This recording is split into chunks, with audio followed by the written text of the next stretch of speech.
Hey, welcome to Scotch on the Bayou. I'm Leanne. It's Tuesday night. It's Valentine's. Kind of clashing with my colors here, but welcome to Tuesday night. We're gonna have fun tonight. I don't know if you've already had your date night, if you're single and mingling, if you've had Galentine's Day with your girlfriends or whatever. It's just a day. It's Tuesday. It's a day to appreciate all your friendships and not just like one particular thing. But I'm glad that we're all here together. And we're going to be talking about some wine influenced whiskeys. So that's pretty exciting. I want to see who all is in. We have a flurry. I'm excited to see that. And everyone here, Jimmy Jazz, hello.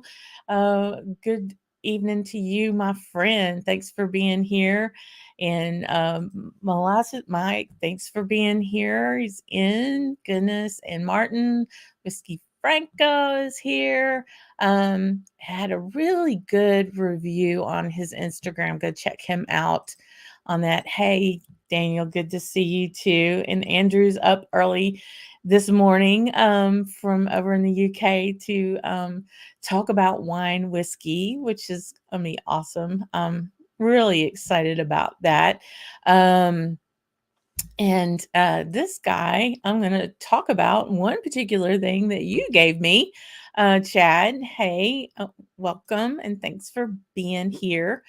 So yeah, we're going to get into the whole whiskey influenced, matured, finished.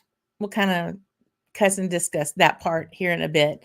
But I wanted to just do a couple quick recaps of if you missed out on Sunday's show with Stacy Four Leaf Whiskey. We went through 4 drams of historic grain mash bills. That was such a fun show. So make sure you check out. I'm going to actually go throw her URL. Go. She's getting so close to 500 subs, y'all. Go ahead and give her a shout out and a sub. Woman knows her stuff about Irish whiskey, and she has got all these really great connections with producers over in Ireland. And so her content's just going to get better and better and better. I'm so excited for her. And so glad she's in this space to bring us that content. But yeah, and I want to do a really big shout out to that guy, Mark Rayner, in the chat there for being my Valentine for many years. Like we're going on multiple decades now. And he truly is. I made a post in Instagram today because he's my biggest cheerleader and he's so very supportive, and I appreciate him understanding me and this little whiskey journey I'm on, and being as encouraging as he is, because I really do appreciate it, honey. I love you and thank you very much. So let's see who else is here. Hey, George. Good to see you too. Excited about all kinds of things that we're going to have for next year on that. And look, Sugar Kitty's here. Meow, meow, friend. Great to have you here. Mr. Great Shot. Awesome. Thanks for being here. And I'm so stoked about everyone coming in. And hey, Michael, good to see you too. It's going to be really interesting to kind of get through these. I have 5 drams poured. So before we get into this a whole lot, what I'd like for you to do, if you can, if you have some wine, matured, finished whiskeys, pour you a couple, wee drams, just enough, because I want us to do some compare and contrast of different things you might have. And you don't have to have every, different type, really, truly. 2 or 3 is great, just so we can kind of get the nose difference, if anything else, in separate glasses if you can. Just that way you can kind of mix and match and kind of compare and contrast. So that's your homework for the moment. As we get through the hellos and everything. Yes, happy Valentine's Day, George. You too. Hey, Doug. Hey, bud. Thanks for being here. Appreciate it. It's gonna be a lot of fun. Oh, yay! I'm so stoked. Everybody's kind of coming around. This is awesome. Um, very cool. Yay. Hey, Stacey, I think I just plugged the show again. I don't know if you were here when we were talking about it, but yeah, the Saturday Sunday was so much fun. It was better than the first half of the Super Bowl. And then the show was over and we called halftime and we called the second half and it was perfect. So go back and watch the replay of 4 Leaf Whiskey because it was great. Um, yeah, and I think we ended up talking for like 45 minutes afterwards, as always is the case. Goodness. So yeah, whiskey influenced with wine, it being Valentine's Day. And you have all the hearts and the flowers and the wine and the dine and the chocolates and the whole accoutrement of almost a greeting card created holiday, right? It's all fun, but it got me thinking about the wine part of it. And some of my favorite whiskeys are influenced by wine. Right now I'm on a port kick. Like I've kind of collected 3 or 4 somewhat recently different expressions that are all port influenced. And port is a very, rich dessert, sweet, sweet, sweet wine. And to see what it does with whiskey and the different types of port, I've just really been interested in that. Mark JG and I did a live on that, which we're probably going to redo because that's when I was having a lot of technical difficulties and we were both kind of freezing on frame. So we're probably going to do a redo of that at some point. But thinking about the breadth of wine influence, I wanted to kind of go through that today. And the thing is I don't know that much about wine. I kind of drink wine. I like red wine as opposed to white wine. Actually, I like a Riesling and a Vouvray. As far as white wine, Chardonnay is not my favorite, but everybody kind of gets into what they get into, right? So red wine is more my jam, literally. Pinots, maybe a Cabernet, something like that. But I don't really know anything about wine. And you really don't have to. When I need to know about wine, I call up my buddy, Jennifer. You all know her. She's the wine expert in my circle of friends. I mean, she's studied wine. She's lived in France for a while. She is a wine buyer for the biggest grocery store over in Texas. She knows her wines. So if I have a question, I just go straight to her. She's my Wikipedia of wine. But you don't have to know a whole lot about wine, just mainly the characteristics of each type will help you kind of figure out what that might have as an influence into the whiskey that it's helping mature. So, we're going to kind of go through some of those, and I want to know what you all are drinking, what your favorite might be, and maybe something that's surprised you along the way. So if you have got a couple, I have 4, well, I have 3 wine influenced and then, well, 5 actually, but 2 are the same type at the end that I wanted to compare and contrast. So we'll kind of get through that in a second. But I wanted to run back up here. I saw a few more names. Hey, yes, Slantra, y'all, Martin, good to see you. Happy Valentine's Day. Let's see who all else is here. Oh my goodness. Yeah, check her out. She's awesome. She's awesome like that. Got to get her up to 500. She's going to start Patreon at 500. We got to get her going. Hey, Janice, good to see you. I've seen you forever, friend. And welcome here. It's a whole different side of me you've never seen, I don't think. But welcome and let me know if you're coming to New Orleans to see the boys. Goodness, let's see who else. Oh, so talk about port. So Chad's opened his Kilkerran 8 port last week. Still trying to find that bottle. I always say I don't chase bottles, and I don't, but it's Kilkerran, right? And it's those luscious 8-year-olds that are so fabulous. Very velvety and rich with the good funk. I love it. Absolutely love it. Um, wow. And this guy, hey, Gregor, hello. Um, very choice, very, and it's a choice dram. You love in hand. Oh my gosh, yum. Uh, I bet that's really tasty. A signatory. Oh, Cindy. A Buna hobby. Hand me a Buna. Buna is bueno. So good. So Andrew says that he tends to think that fortified wines like port and sherry as being some category as just one, like a Riesling or a Pinot. Yeah, I kind of pulled them off to the side too, and we'll talk a little bit about that. So Janice is having a, a Bonanza Cabernet Sauvignon. Very good. Well, we need more wine drinkers so that we get our whiskey matured in the cask. We just need to find a bunch of sherry people at this point. That's for sure. Oh my goodness. And this guy, hey Mark, thanks for being here. There you are.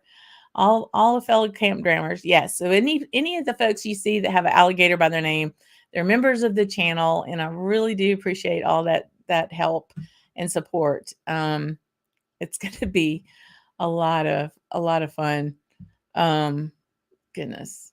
So Martin says a new wine finish fave of yours is Ardna Markin's Paul Lenoir release. Only had the neck pour so far, but it's yummy. Well, I mean, it's Ardna Markin, right? And I think you're compelled to say Ardna Markin like a Norwegian, like Ardna Markin. Just I can't wait to go there this summer and be in Ardna Markin and say that. It's gonna be fun. Oh, the other Martin, Whiskey Franco, currently having Springbank 18. Sure hate it for you, friend. Ex Sherry, Electric 13, Amontillado finish. And you got to practice your Spanish with your double L's as Y's. And the Boulder Spirit single malt port finish lineup. Lovely lineup. Oh my goodness, what a great lineup. So I'm getting the Boulder Spirits, that's not peated, right?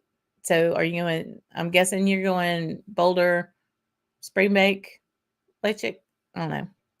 That man, damn, that's some nice stuff you got there. Goodness gracious. Oh, so much fun. Yes, Puno is bueno. Goodness, I'll get all okay. So, oop, where'd he go? There you go. So Daniel is doing a German Eisbach. I'm gonna butcher all these names. Beer distilled spirit. It's a dark chocolate Vino sherry. Very interesting.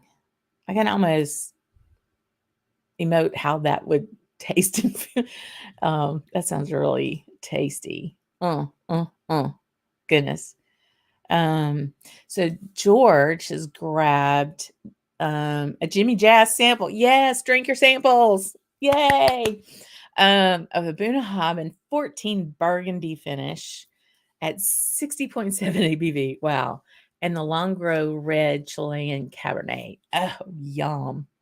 Oh my goodness. I'm having so much fun with this. Yeah, we got it there. Daniel's like, yes, dang it. It tastes like chocolate. Okay. Awesome. So with that, thinking about wine maturation versus finishing. I'm when you look at that, there are some of these expressions, and I'll say Kilhoman does a really pretty good job.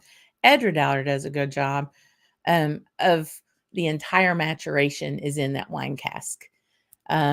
Where some may do a little bit in bourbon and then finish it. My kind of rule of thumb, and I don't know that there's an actual definition of finished versus matured. But if it's in the whole duration, it's definitely a maturation. If it's over 2 years, an additional, like it's been bourbon in 10, and then say, all right, like La Santa, Glenmola Santa or the Kinta.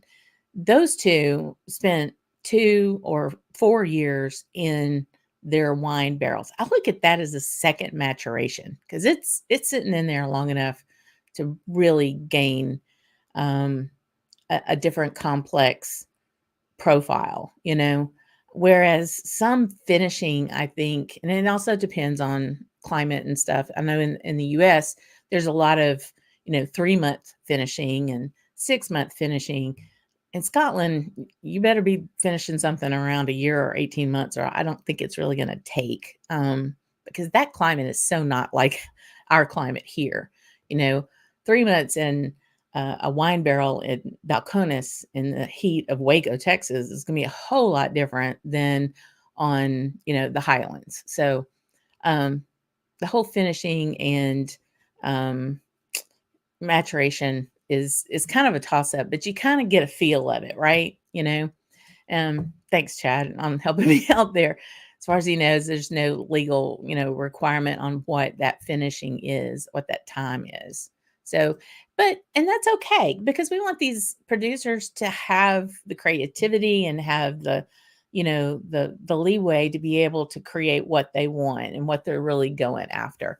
And if they feel like they can get that in a certain amount of time, more power to them because they're racing against time, right? Well, that cask is going to do some really weird things with the whiskey. So it has to, they have to pay attention to that time. And when it's time, it's time. And that's all there is to it. I'm going to start out tonight with sherry. And we'll talk about that because that seems to be, again, fortified wine, but it seems to be kind of like the gold standard for Scotch whiskey, right? Is, when it comes to wine matured expressions, and that's sherry. So tonight, it's a revival. Hallelujah. So this is my sherry expression that I'm working on right now, which would be the Glendronach 15-year revival.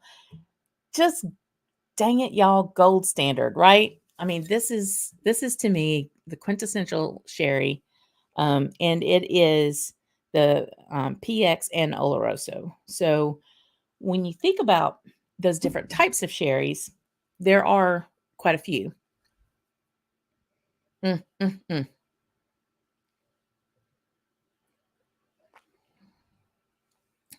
Goodness. Sherry being the Spanish wine from the Jerez region, Jerez region, southwest on the coast, practically, of Spain.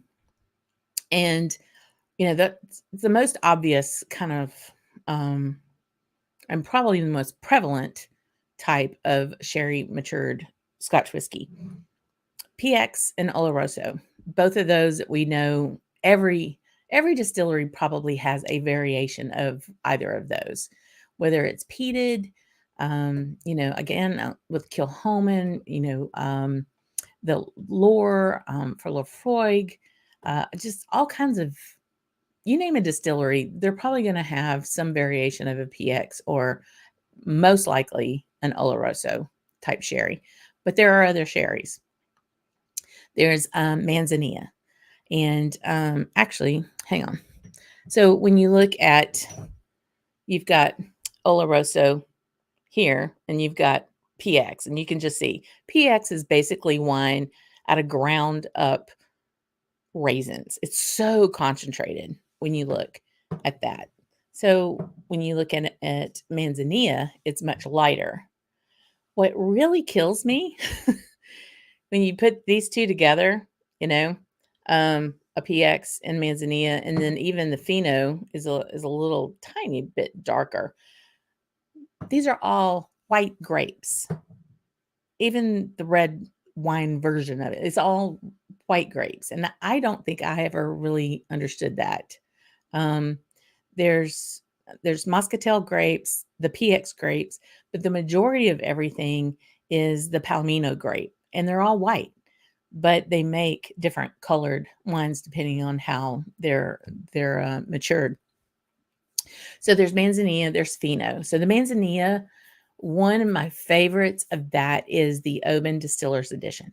It's also a sentimental favorite because that's where my whiskey journey started, at Oban. Then you have Fino. Kilhoman has a lovely Fino finish that I absolutely adore. And pipe up if y'all had one of these of a particular sherry finish and it's one of your faves, put it in the chat for everybody to kind of get. And because the more we know, the more trouble we'll get into. um, Amontillado, that's another one. It is a lighter finish. Glenfiddich has done one. The 2014 Lefroy Carchus was Amontillado. And then Chad Anderson, this guy right there, was so sweet, gave me this bottle when I was up at the Victoria Whiskey Festival. And it is the Glen Scotia seasonal release, 12-year, matured in Amontillado casks. So that's another part. Along with Oloroso and PX is Palo Cortado. That's another. So there's actually one more, cream sherry. I don't know. And let me know in the chat or the comments if you've ever seen a cream sherried matured whiskey. I don't think I've seen that. And it's just kind of like a mix of different things to kind of give it a creamier taste. But I don't recall that being something I've seen on a whiskey bottle. But the Palo Cortado, I know there was a particular Bunnahabhain that was unbelievable that I had when I was over on Isla. And then Glenmorangie, I think, is doing a Palo Cortado or has done one. So when you look at that part, and it's those you don't see very often. Oloroso and PX, you bet. Finos, yeah, they're out there. But Amontillado and Palo Cortado and Manzanilla, those are the ones that really kind of like, wow. Speaking of wow, I love this. I see Amontillado and I buy it. I see Palo Cortado and I run to it. Yeah, because you can't get there. If you're a big wine person, then you really know what to expect. So that's something to think about too. On this combo of Oloroso and PX on this 15 revival, and this is a new 15 revival. This isn't way back revival. You know, you get a little bit of nuttiness. You get more PX on this, I think, than the Oloroso.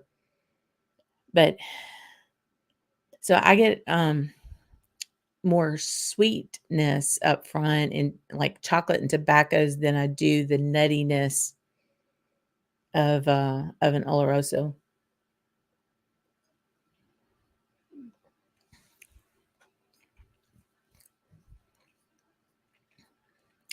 Not super super sweet on the palate. Definitely sweet, but not like sugared, not like the actual wine. So PX is like terribly sweet. It is a dessert wine. It's a little bit and you're good. Oloroso's got more of an earthy taste to it. I wouldn't call necessarily either of them table wines, like sitting down eating your dinner with wines.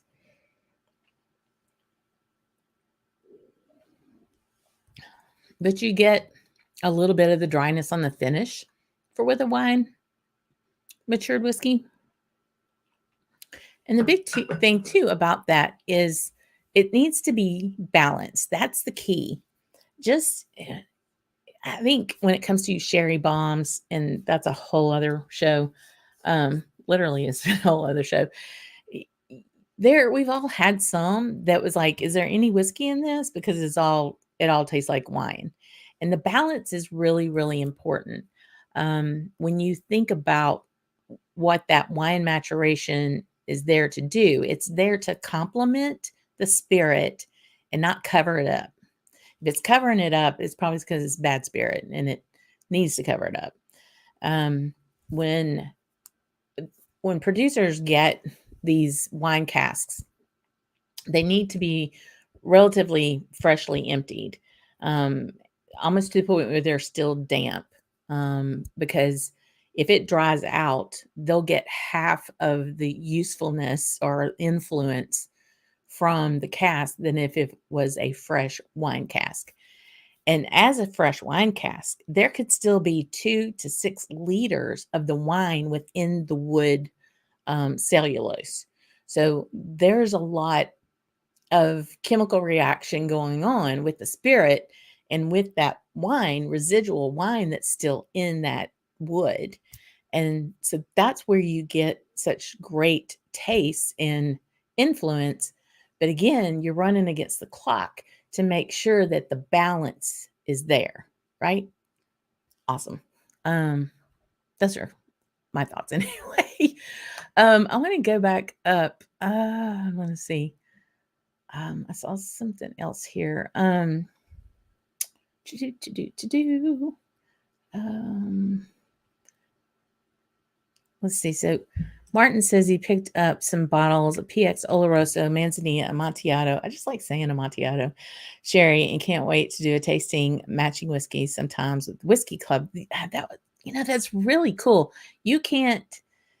Um, so you picked up the actual sherry of that. That's one of the best ways, and that's what I did. And then I bottled them in here so I could play show and tell too. Because if you don't drink it, it'll go bad. But but getting the characteristics of the actual wines will help you figure out when you're tasting something. Um, if you can pick out that Oloroso as opposed to PX, the Fino as opposed to Manzanilla, that type of thing. And it's interesting. So I would challenge you, yeah, go through the wine selections, but then have a mini blind of whiskeys of each of those two and see if you can't match those up. And if you can't, then when you do the reveal, have the wine and have the whiskey and see if you're able to pull out any of those things. Oh, that sounds like so much fun. Ah, um, goodness gracious. Yeah, Mike, I don't believe you're drinking scotch out of a box. I don't think so. That's funny. But yeah. Oh, now Martin, you're gonna have to tell us how that turned out because I'm like really wanting to know about that. Um, yeah, Daniel and Amarone. Yeah, we're gonna get into those Italian wines here in a second. Yeah, we may go a little bit tonight. The more notes I started writing, I was like, we might get out here a little late tonight. Uh, so Chad was thinking there's a point then Palo Cortado was going to be the next big thing, but it hadn't really happened. And I think, it probably has a little bit to do with, there's not a lot of it, right? I mean, we're doing good just to hold our own on sherry. Um, and so that's something. Now see, okay, MC. Thank you, because I think it's after dinner. It doesn't have to always be dessert. That's good to know. I just know it's super sweet for me, but that's why we come here. That's why we have all these people that know these things and that can bring their knowledge and share it with everybody else. Like I said, I'm not a wine person, but I sure appreciate it what it does to spirit. I really, really do. So the tried an Aaron 14 Pinot Noir cask, and it was very winey, if that's a thing. Yeah, absolutely. So balance is important, and the spirit matching the spirit is important. Um, if you've got a spirit that's coming off of the still that's very delicate, you're probably not going to put it in a Pinot or a Burgundy because it would probably override it. If you've got a hefty, oily, spirit coming off the still, you're probably not going to put it in a champagne um, cask or, something like a Grand Cru cask or something like that because it's going to get lost. I mean, the Grand Cru cask may not have a whole lot of influence on a very oily, deep spirit. So being able to balance those things and matching the spirit and the characteristics of the spirit with the characteristics of the wine is very important. So yeah. So my next one, I want to see what else is going on here. Oh my goodness. Everybody, y'all, we got a lot of folks on tonight. I'm so excited. Thanks for being here. And of course, I'm just talking about Scotch whiskey. We ain't even, I mean, like, here is one of the starlights that I picked up this summer when we went up and met the dummies up at Starlight. And it's a bourbon finished in white port barrels. So the whole bourbon finishing game is enormous. And I think that's going to totally explode and get bigger and bigger and bigger. My next, so we've gone through sherries. We got that. When you think about white wines, now can you tell I spent some time in Texas? White wines. Hey, I like that Southern accent. White wines, as I pronunciate a little bit. Those aren't as prevalent as red wines probably are. And I think it goes back to matching that spirit with the wine that was in the cask. Your white wines are going to add more sweetness, maybe some tartness, almost some acidic qualities to it. Think about it, a bright, fresh Chardonnay. They're going to have a lower level of tannins than a red wine. So a lot of times they'll take the white wine casks. Promise that's the only dream I've had. And they're going to toast the inside of them to give them a little bit more activation of flavors, if you will, and the compounds of the oak, and get things kind of moving for that. And when you look at those white wine casks, they're going to be like a Grand Cru champagne. So Aaron does one, Glenfiddich does one. There's the Chateau, I'm going to butcher all these words. Glenmorangie does a Chardonnay that is out there. And then Sauternes is a big one. And Sauternes is kind of one of those, it's kind of white wine, isn't it? But you're going to get a lot of citrus, lemon, orangey notes on that one, some tropical fruits. Tullibardine, Turlidurban. I don't know. I always said Tullibardine, but I know that's not right. Aaron, Kilhoman, Glenmoe actually does one. And there's a Glenallachie also does a 12-year-old Sauternes. Another is Muscatel. And I think the Kalila's Distillery Edition is Muscatel. So those are lighter, some kind of rosy versions of wines too that are out there. So I wanted to see. So Chad was asking me, have I had a chance to try the sample that you gave me of the Springbank 25 in the Chateau Petrus cask? No, sir. I'm hanging on to that one for a little bit because that's not one that'll come around again. So we may have to save that one to where we're all having that one again. Good gravy. Oh goodness. That Deanston Palo I heard about that one. Yeah. Not putting the finish on the map. Interesting. Cindy, Milam Green rye finished in port. Nice. Now, up at Starlight, I ended up getting a rye finished in PX. That was interesting. So you had the sweet and the spicy. So I bet that Milam Green's tasty. Let me know how that goes. So Michael's the difference between Scotch and wine for you is you don't really nose. I don't really nose my Scotch, just drink it. Whereas you with the wine, you nose it, but you don't actually drink it. So you get more enjoyment from the smell of the wine. That's interesting. Um, it's usually the wine's usually easier, faster to drink, and could definitely be woof, you know. Um,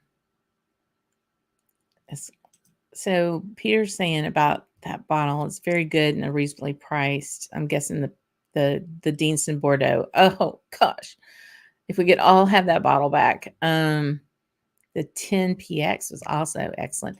See, unless I go over to Texas, I don't see a whole lot of variations in Deanston's like where I am. So those are things that I'm definitely having to go out and see and seek. Speaking of Texas, this is one that I found in Texas. Y'all, we're definitely going over. If y'all don't have anything better to do, just hang in because we got some whiskey to go through. This is we're getting into red wines now. And y'all, this color, I just gravitated. It was on the shelf and I was like, it specs. And I'm like, look at this color. And where's something white? Hang on a second. Hold it dough. Hold it dough. Let me find something. You got to see this color. It's so dark in here, you can't see the difference. So, but look at this color. It's kind of a rose. It's almost like a white Zinfandel. It's kind of a pinky rosy color. And it's Gratimaco. Am I butchering that? Just let me know. Grattammacco. Gratimaco. It's an Italian red wine. And this is a Glenallachie 11-year-old. And it's at 48 ABV. And I wanted to try this one because this smells like wine to me. I mean, there's underlying spirit, but I've had my toppers on as I poured them. And with these Scotch on the Bayou glasses, you can get your whole schnoz up in there, I'm gonna tell you. But they're still tight enough to where they're not, your aromas aren't going to go completely out. But you get that kind of like the funk, like a wine funk on it. A slight sourness, but a lot of like red fruit as well on that. Like,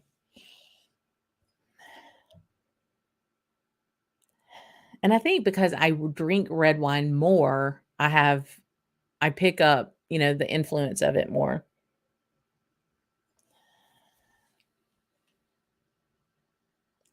So Martin saying the same there in Colorado, rarely see Deanston. Actually, ironically enough, that last bottle of Bordeaux, red Bordeaux, I bought at one of those big liquor stores in Denver. Sorry. I mean, I'm sorry. Big Dumas. Yeah, Texas, the Specs gets a lot of like picks, if you will, of Scotch between Kilhoman's and especially Edderdour. And that brings up a good point. I think Edderdour is one of the, leaders in what's a funky wine cask. Let's go put spirit in it. Oh man, this smells so divine.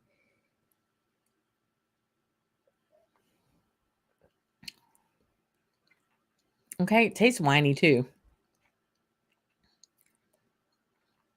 I mean, spirit is definitely there, but this for the color, and again, you can't really judge that, right? I mean, it's a lighter color, so my assumption that it's going to be a lighter taste is not valid. But it's slightly sweet, not very, very sweet at all, actually.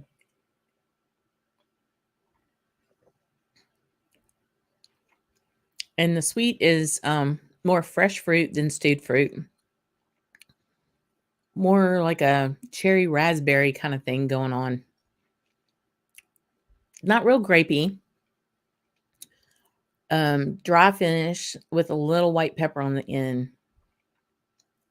And the ABV again is 48. So it's not the pepper, the heat is not coming from the ABV. Not for my palate anyway. But there's definitely kind of that funk thing going on. And you smell it up against the sherry. The sherry smells more earthy and dank, where this smells more, it smells more like a red wine funk. Interesting. Very, very interesting. So yeah, so there's that. Another one that's interesting, speaking of Edderdour, and another very light, cool color, is this, I'm going to get this one wrong too. It is Ribera del Duero. So that is also a Spanish wine, but it's not down where the sherry is, in Jerez. It's down, it's actually up closer to Madrid, way up the, way on the northeast kind of corner of Spain. So that's another variation of a wine cask. Where did I see? Peter's talking about it had a source of muscatel finished whiskey, had a sample of a 22-year-old Benrick. Ooh, I bet that was really good. Yeah. So everybody, I think everybody but me got some of that Deanston Palo. That's okay. That's okay. I'll get something like that eventually again. So yeah, then when you look again, Bordeaux. So Bordeaux is that Deanston red wine was fantastic. Edderdour again, pick an Edderdour and 80% chance it's going to be a wine finish, right?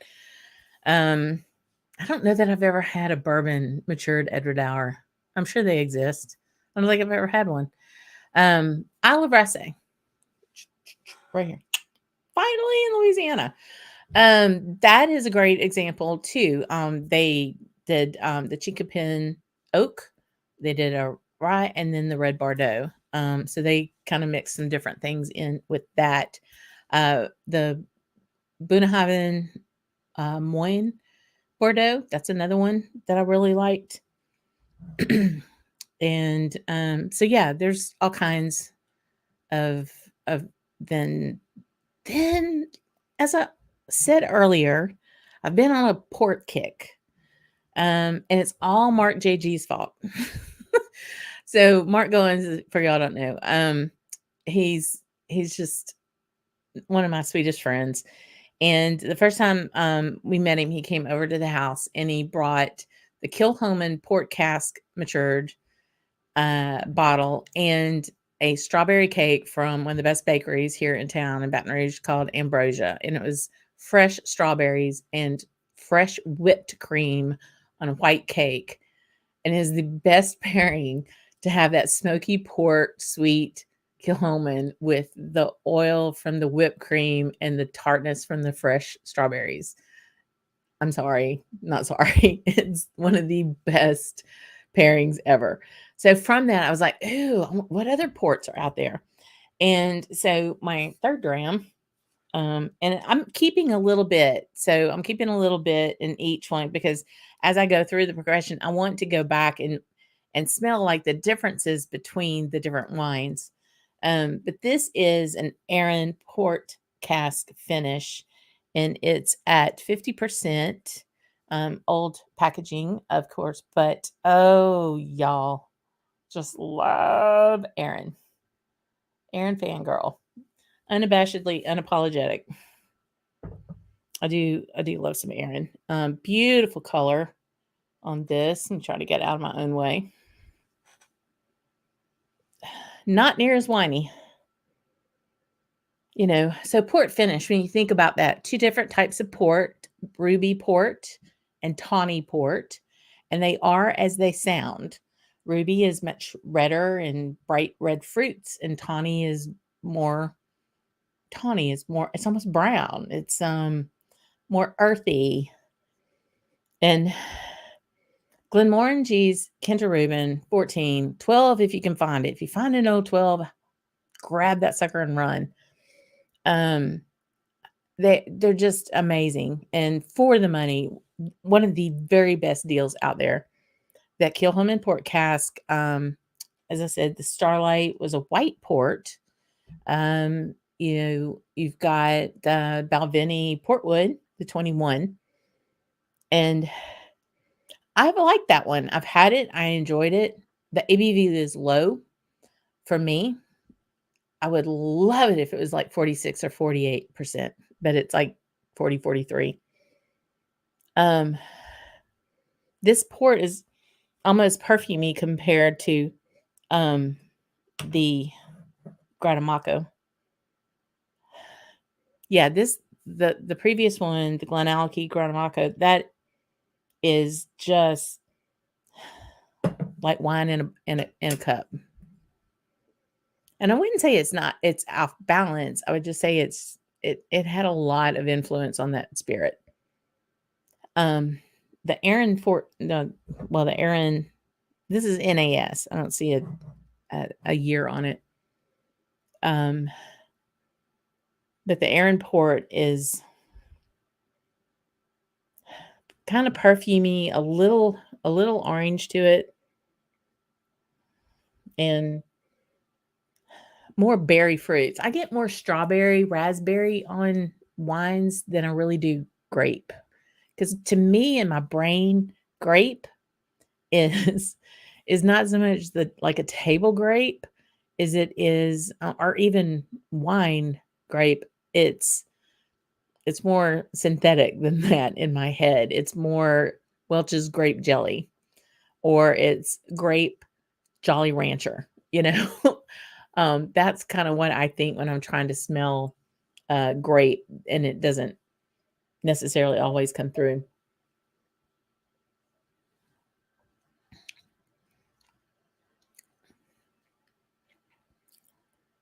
I wonder if it's got a little peat on it too. That's interesting. Okay, so hey, Jose, you just finished that Glenmorangie Cabernet cask finish. And okay for 40%.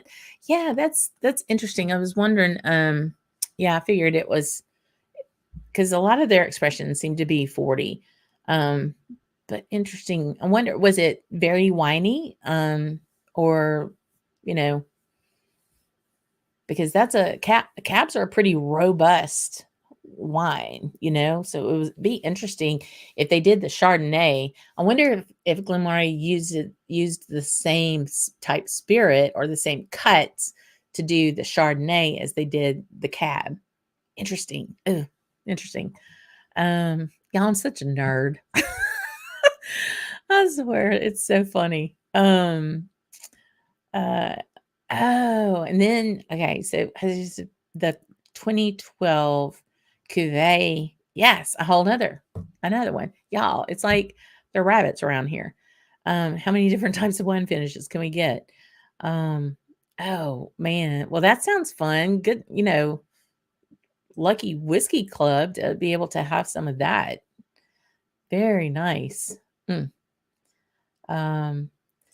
So Daniel's talking about the deep color of those Glenalleckies, and I'd say the Edredalish too. Some of them you just like, surely that can't be right, but they say non-chill, that they say no color added on them. Interesting.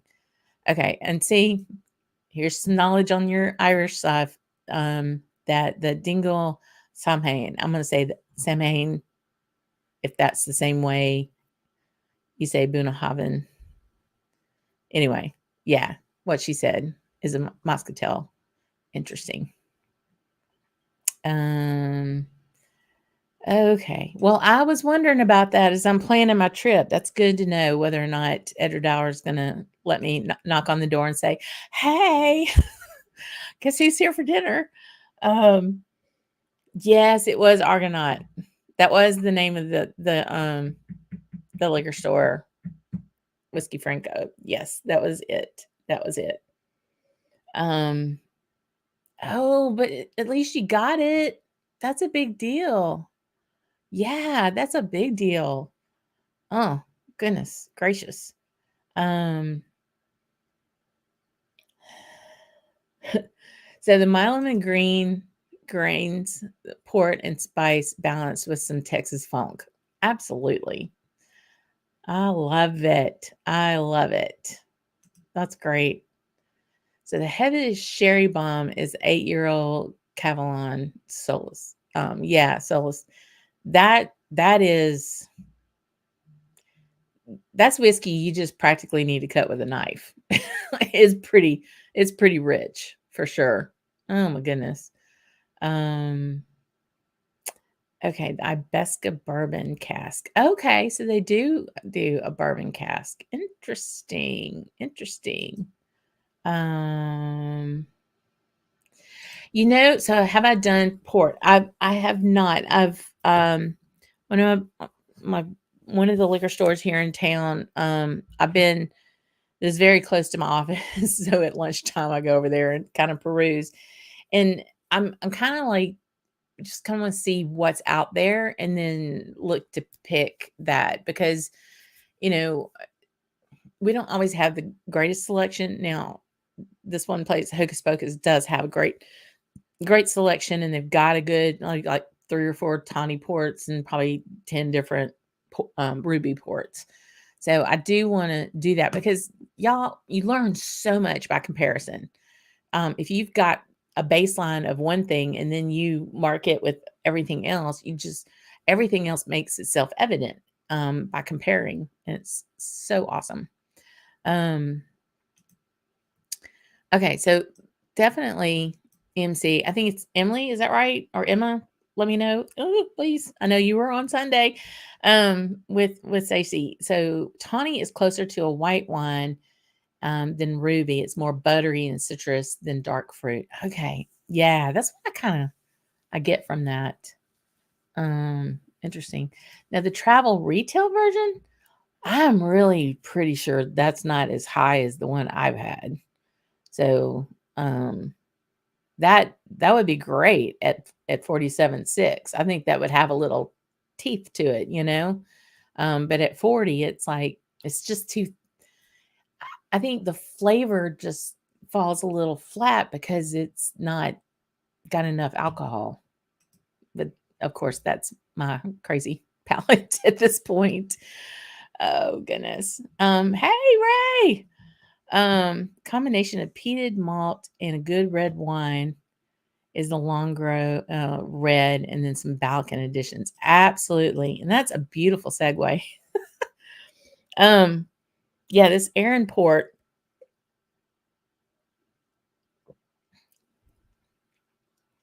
You get I get more tannins on this one than I did this Italian wine, and the Glenallachie. Most all wine finishes, I get a dry finish off of it. Not so dry that it's off-putting, but it's almost like the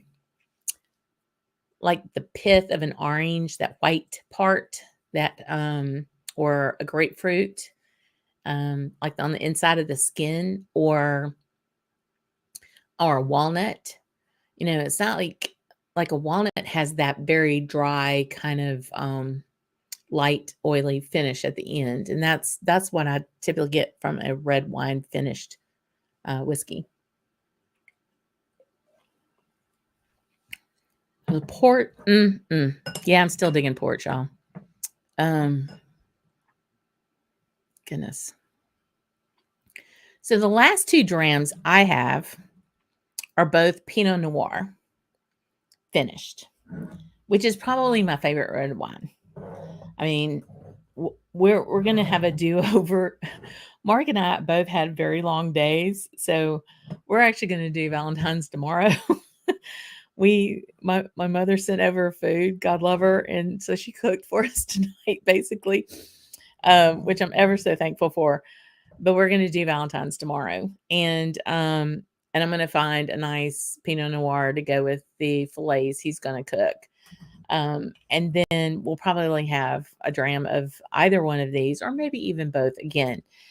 So I have two Pinot Noir expressions. The first, and folks have talked about this, but Longrow, part of the Springbank dynasty in Campbelltown, right? Longrow has this red series, and I haven't had a bad one. I don't know. Y'all pipe up if you all have encountered one that was not your favorite.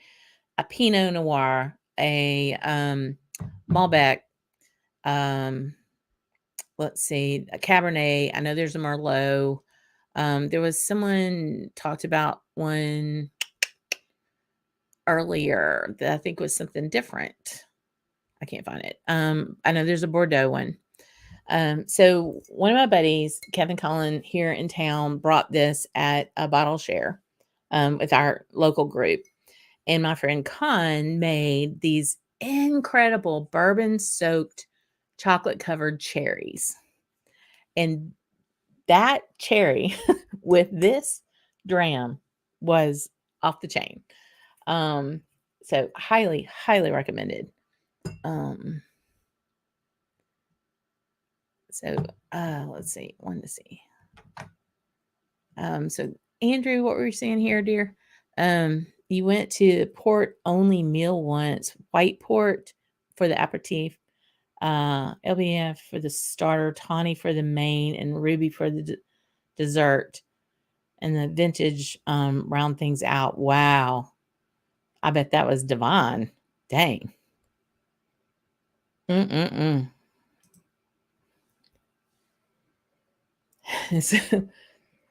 Oh my goodness. So this is not as whiny as, again, that grammatic. That one was off the chart whiny. Like when you stuck your nose in it, you thought it could pass for wine instead of whiskey. This is definitely whiskey.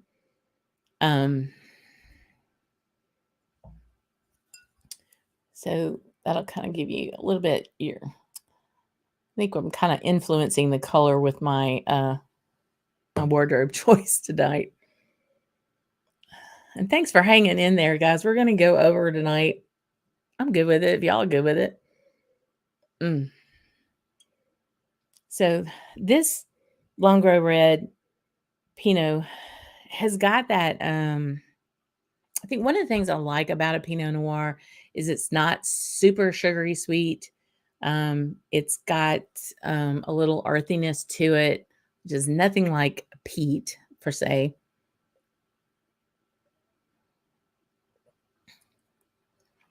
Oh yeah, but with Longrow, you're gonna have some peat. Oh man, so this is peated, and then you have the red, the red Pinot on top of that,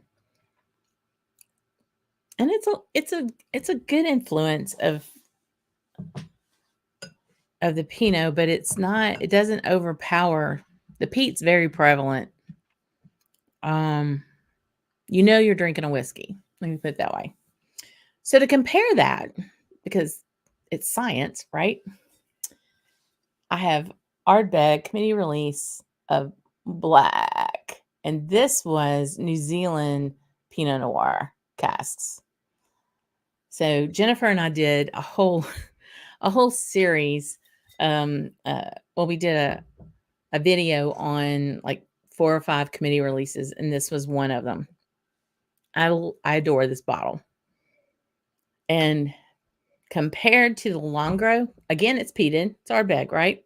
So they're both peated. They're both Pinot Noir. Again, science. This is much more winey on the nose. Much sweeter on the nose. Oh.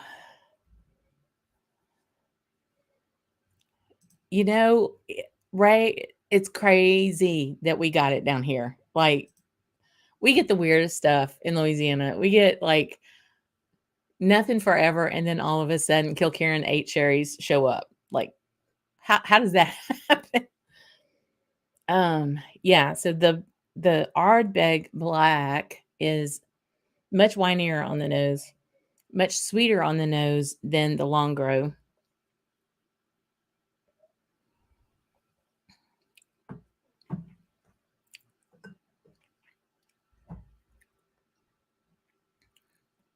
Sweet immediately up front that just fades out. The sweetness fades out and the peat comes in and gets your attention like big time. So the black is it is a committee release. It's the 50.7. So this was the 2020 release. I mean, like this, we got in Louisiana and people didn't get it. Like, how did that happen? And then the longer red Pinot is 51.4. So not a big difference, less than, just 0.7% difference in alcohol. Goodness. Mm.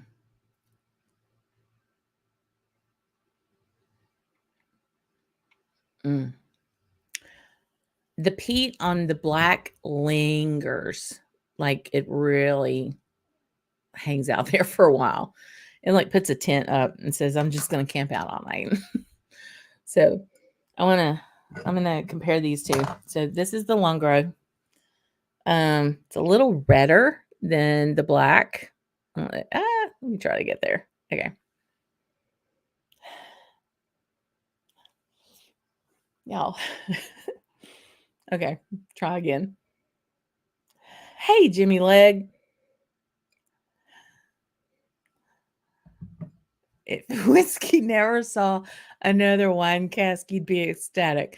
What is a bourbon matured guy doing on a whiskey matured live stream? I'm so ever happy that you're here, friend. And we'll get to those. I like those too. Interesting. So I get more of the sweet wininess off of black than I do the longer red. But the longer red, and I get more peat off of the Ardbeg is more in your face on the wine side and on the peat side. The long grow is just, it's just hanging, y'all. It's just mellow. At 51.4, 51.4, yeah. Oh my goodness. Got a nice, rich warmth at the end. Slightly salty, where that's not the case on the Ardbeg. Interesting. I need to get back up here. Yes, EMC, find you one of those long and whenever you can find. Doesn't have to be your favorite type of red wine. Grab it because number one, they're really hard to find. And I've never heard of anybody getting one that didn't really like it. So Cindy says that the Benny, so I'm guessing you're up in the Chicago area. Great store. Balcones single barrel is used in the Madeira cask and total of 59 months. Can you imagine? And do y'all know how hot it gets in Waco, Texas, or anywhere in Texas? I don't care what corner of Texas they may be actually maturing all of their whiskey. It's hot. We lived there for 14 years. It's hot. Hot. So might be you two. I promise we'll do something on bourbon. We'll do bourbon matured just for y'all. I'll make sure that you know, and that way you can be you can be part of it. But you have to tell me, like, send me a DM or make a comment on what bourbon matured. I'm assuming it's bourbon matured that you like. Let me know what those are. Yeah, I knew this was one of your faves, George. That man and Pete, I'm gonna tell you. Oh goodness. Let's see who else. Throwing shade. Everybody's throwing shade at Jimmy. Poor Jimmy. Jimmy Jazz and Jimmy Leg are getting after it too. That's so funny.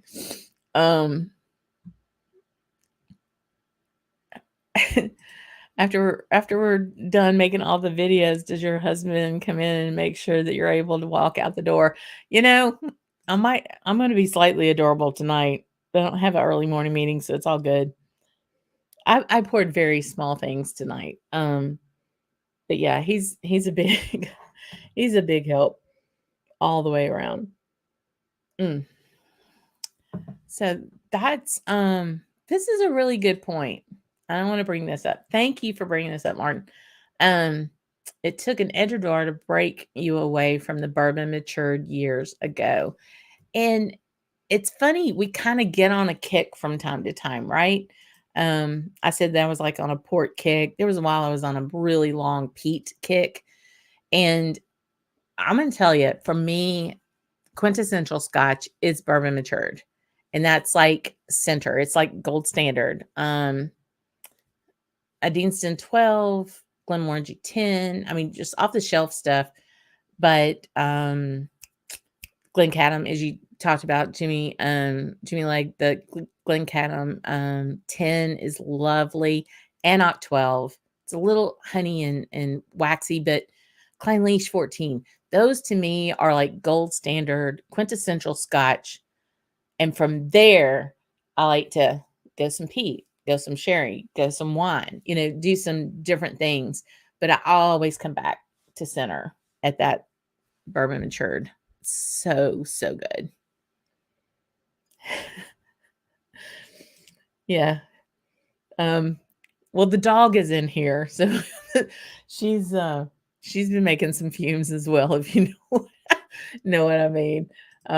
Angel, I'll like do this real quick. Angel is down here and she's guarding the whiskey because she's my girl. So we have 3 dogs, 3 Catahoulas that you might see when you go through the intro. Between the Ardbeg Black and the Longrow Red Pinot, I gotta give the leg up to the Longrow. To me, it's more balanced. You get the fruitiness and a sweetness from the wine influence, but the underlying spirit is very evident, and the peat melds more with the wine characteristics, whereas in the Ardbeg Black, they're almost like 2 different things. There's wine and then there's peat and some spirit in between. Interesting. And that's the beauty of comparing, right? Because if you just have it by itself, it tastes as it tastes. But going back and forth, and it doesn't mean that one's better than the other. It's just what you prefer at that time.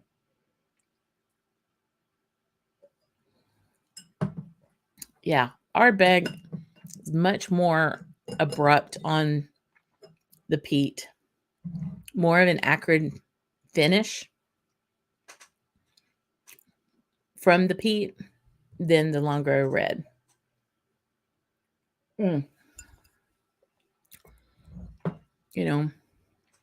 So yeah, then you got Madeiras, which is another Portuguese, like port, is another Portuguese wine. Then there's Marsala on Sicily. There's Barolo. Barolo is another one, and Amarone. I think we talked about the Aaron Amarone. Daniel, I think you were the one that brought that up. So those are other ones that are out there. And then even cognac cask. Yes, it's a spirit, but I want to say Dewar's does a big cognac cask, but it was wine at one point and then it was distilled, So there's so many choices. If you haven't really gotten into wine, matured stuff, if you do drink wine, go for your favorite wine variation and see what you like about that. If there's one that you are trying to chase, trying to sample out, like one of the Longrows or something like that, hit a friend up for a sample. We always like to share our whiskeys. And that way you can kind of get an idea about what it tastes like, without trying to spring for a bottle, or try to find one out there, because some of them are really getting harder and harder to find. Don't lie to match. Yeah, it's a little fumey in here with all this high cask strength whiskey, right?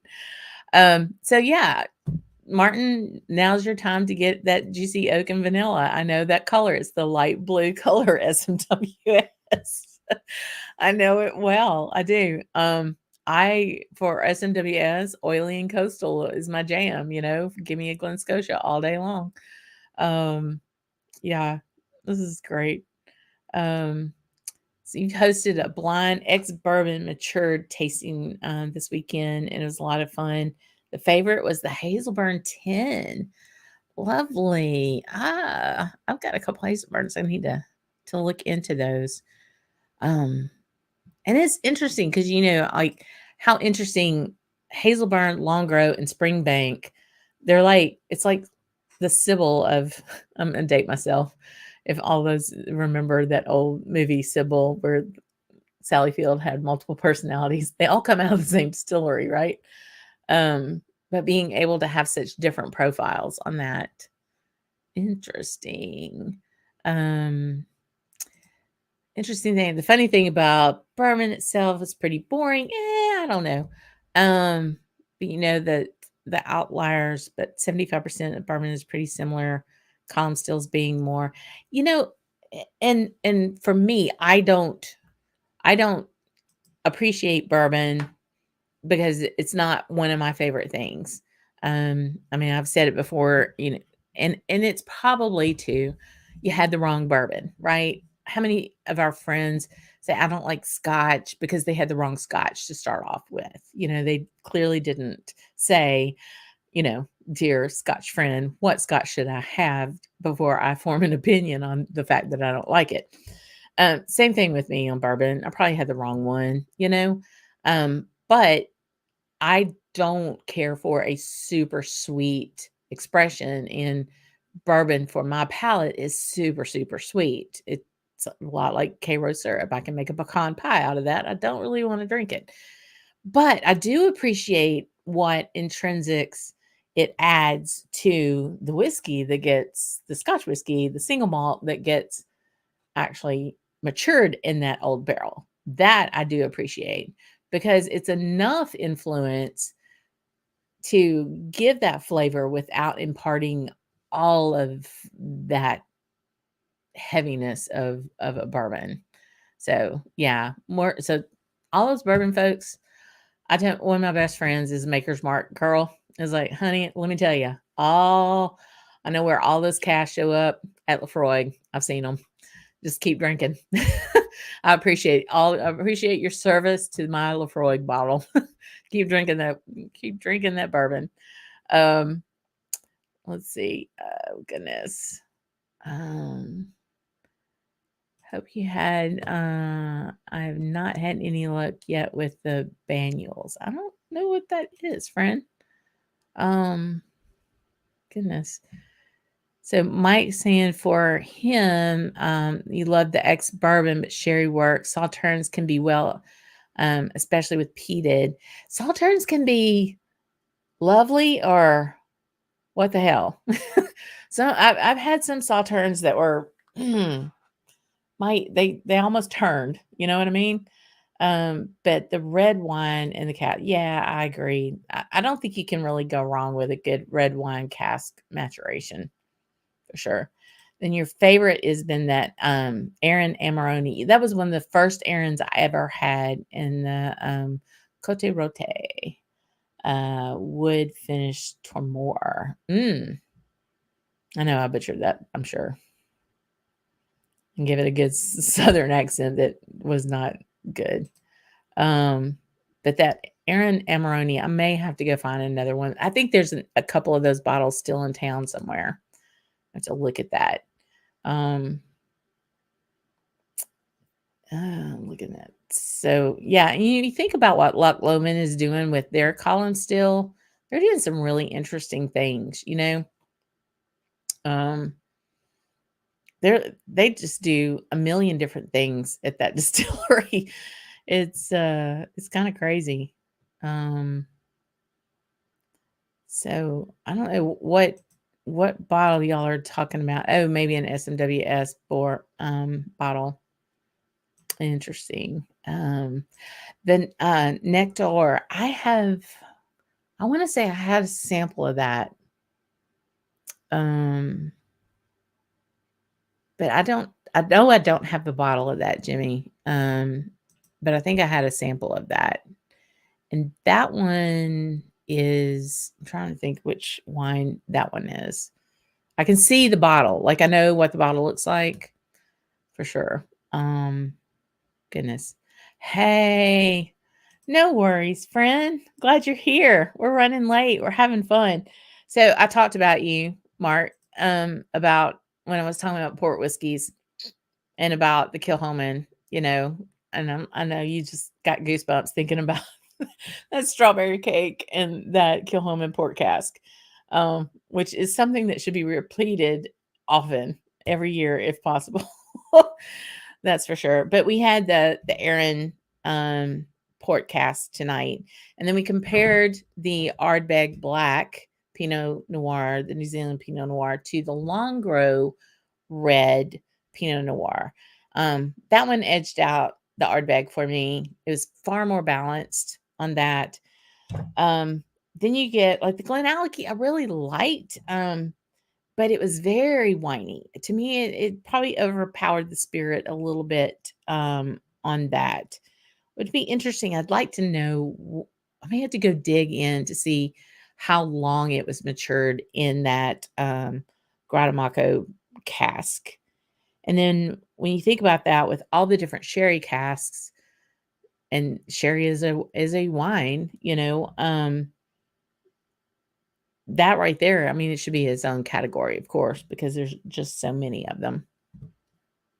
Oh my goodness. This has been a lot of fun, y'all. I hope y'all have had fun. We've busted 1,250 something. I think we're almost at 1,260 on our subscribers. And again, we had if you haven't checked out Sunday's show for Four Leaf Whiskey with Stacy, we had a blast of a time. It was so much fun. And we're going to be doing next Tuesday. It's like February. Every week is a holiday.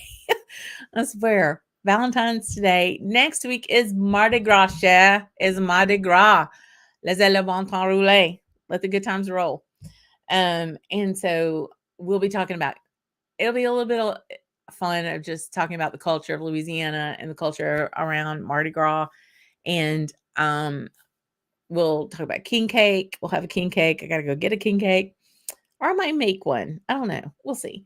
And so think about this. If you can join next Tuesday, which Mardi Gras means Fat Tuesday, by the way, and it's your last day to revel and have fun before Lent starts on Ash Wednesday the next day. It's a big thing down here. So anyway, for Mardi Gras, our primary colors for Mardi Gras are purple, gold, and green. And each of those colors mean something. So I haven't figured out exactly what I'm going to pick, but my whiskeys are going to be probably labels that are purple, gold, and green. So think about what you might have. This purple, gold, and green.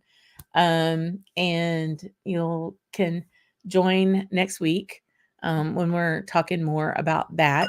And that'll be a lot of fun. Yeah. So Jimmy, yes, sauternes. That's where sometimes sauternes can be a little different, for sure. A little different.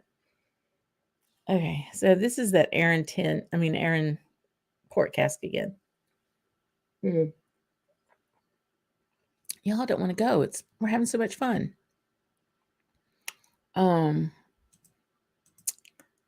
So right, seeing the problem you have with black is it tastes a little bit young. Yeah, it's NAS. Well, so it's Longrow, but yeah, I could see that. I see a little bit of that. To me, it just it was very two-dimensional. Like it didn't marry as much between the wine influence and the peat spirit than the Longrow did. That's interesting. Martin's saying that the peat and the sherry and the port are fortified and a little differently. Yep, they do. And so does everybody understand what like I had to learn what fortified means? It means higher alcohols added to it to give it some oomph, you know. And it does make a big difference on that. Hey Mike, thanks for being here. Yeah. So many flavors, so many flavors, so many whiskeys to try in only a few days. Just all good things in moderation, right? So, yes, purple, if you choose to do Crown Royal in a purple velvet bag, I won't judge. This is a judge free zone. Odds are mine will be Aaron 14 on purple, but yeah, no shade thrown to the Canadian Crown Royal there, friend. None at all. Um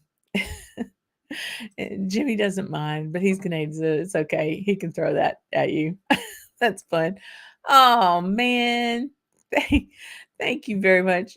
I will consider it, but I'm not you can't hold me to it. You know me, I'm going to talk about whatever I want to, however I want to. Thank you so much, Jimmy. I appreciate that. That was really sweet. Yeah. So what you don't know is down here in Louisiana. So LSU, my college, we're purple and gold, our colors. And it's because we were purple and gold because someone went to the party store or wherever way back in the day and they had all this leftover Mardi Gras stuff and they only had purple stuff and gold stuff, no green, thankfully. That went to New Orleans for Tulane. But yeah, we got the purple and gold. Well, there are some select folk that decide to take the bags of Crown Royal bags and make a jacket out of it and wear it to the football games. It's been done many times. I can promise you that. Maybe, yes. No, that's okay. He's not going to get his wish anyway, but I do appreciate it, Jimmy. And I will, seriously, we'll do something on bourbon soon because it is so very good and it's just lovely. So, Andrew, you don't have to be, slightly colorblind. My Mark is colorblind too. The purples, he has trouble with purples. Purples are kind of go green and gray, and green is tough for him as well. So sometimes I have to tell him, like, these clothes match, it's all good. It's all good. And you just make sure your box is purple, gold, and green, and you're golden there, Michael. You're all good. Oh, man. 5 drams wins. Slowly approaching adorable. Y'all, thanks so much for being here tonight. I hope this was interesting for everyone. I hope you enjoyed it. It was so much fun to delve into all these different types of wines and what they have influenced into the spirit. And there's so many things to choose from, right? So find something that you really like, pour a couple of different things, do that comparison and write some notes down on what you get, and then pour them again in a month or so and see if you get those same things. If the whiskey changed when it was in the bottle or what, but take the time with it, enjoy it, and have a wonderful week. We're going to be back next week again. Mardi Gras, Laissez le Montagne Rouler. And I will see you all then, my dear friends. Thank you for the support. Hit the like. Shout out to everybody who subscribed, all my members of the channel, the Camp Drammers. Keep it strong and share this knowledge with all your whiskey folks. And I will see you next Tuesday. And Sanji, y'all.